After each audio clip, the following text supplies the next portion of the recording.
দেনমোহর বেশি দিয়ে বিয়ে করেছি, আমার সবটুকু দেওয়ার মতো অবস্থানে এখন কি করতে পারি? স্ত্রীর কাছ থেকে বোঝাপড়া করে মাপ চেয়ে নেবেন, অথবা দীর্ঘমেয়াদে সেটা আদায় করার জন্য কোনো একটা প্ল্যান করবেন যে কিছু কিছু করে দিয়ে যাতে করে আদায় হয়ে যায়, সে চেষ্টা আপনাকে করতে হবে। উর্মি আক্তার উর্মি আপনি লিখেছেন, শুনেছি নর্মাল ডেলিভারিতে সব আছে, এই বিষয়ে একটু বলবেন কি?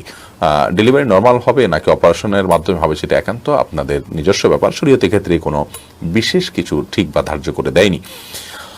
নর্মাল ডেলিভারি হলে বিশেষ সব আছে এমন কোনো কথা নেই। তবে হ্যাঁ, মায়েদের যদি সন্তান প্রসব করতে গিয়ে দুনিয়া থেকে আল্লাহ করে চলে যেতে হয়, মৃত্যু হয়ে যায়, তাহলে সেক্ষেত্রে তারা শাহাদাতের মর্যাদা পাবেন, সেটি ভিন্ন বিষয়, সেটার সাথে নর্মাল বা অপারেশনের কোনো সম্পর্ক নেই। মাসমা আক্তার আপনি লিখেছেন, সৌসেদ্দা দিতে ভুলে গেলে করণীয় কি? যখন স্মরণ আসবে তখন দিয়ে দিবেন। আর যদি আপনি সালাদ শেষ করে অন্যদিকে হাঁটাচলা করছেন তারপরে মনে হয়েছে, তাহলে সেক্ষেত্রে আপনি আবার সে নামাজ পড়বেন। এইচ.এম. হাসিবুল হাসান আপনার তো দিয়েছি। হুমায়রা রহমান আপনি লিখেছেন, নামাজের সময় কি মহিলাদের পায়ের পাতা ঢাকা আবশ্যক?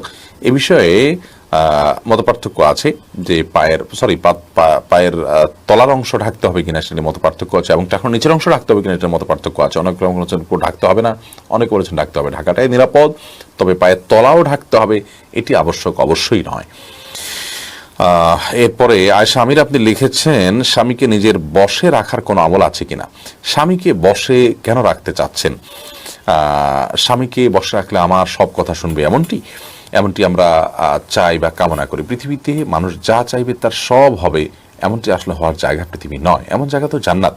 অতএব বশে রাখার জন্য আমল বলতে আমাদের সমাজে বিভিন্ন রকমের তাবিজ, কবজ, তদবির ইত্যাদির প্রচলন আমরা দেখে থাকি। এগুলো গর্হিত এবং কোনোটি শিরক এবং কুফরি পর্যায় পর্যন্ত নিয়ে যেতে পারে, বিধায় এগুলো কোনো অবস্থাতে করা উচিত নয়।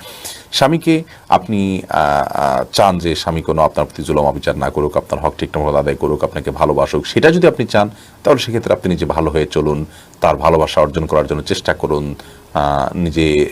নিজেকে একজন উত্তম স্ত্রী এবং আকর্ষণীয় করে তার সামনে উপস্থাপন করুন, এবং তাকে ভালো মানুষ হওয়ার জন্য বিভিন্ন দিক থেকে হেল্প করুন, আল্লাহর কাছে দোয়া করুন, এগুলো আপনার কর্তব্য।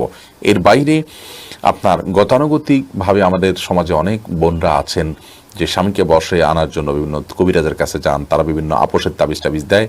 এগুলো গর্হিত কাজ এবং গুনাহের কাজ, কোনো কোনো ক্ষেত্রে ঈমান বিধ্বংসী কাজ হতে পারে, এবং এর ফলশ্রুতিতে অনেক সময় ক্ষতির মুখোমুখি হয় মানুষ, বিধায় এগুলো করা উচিত নয়।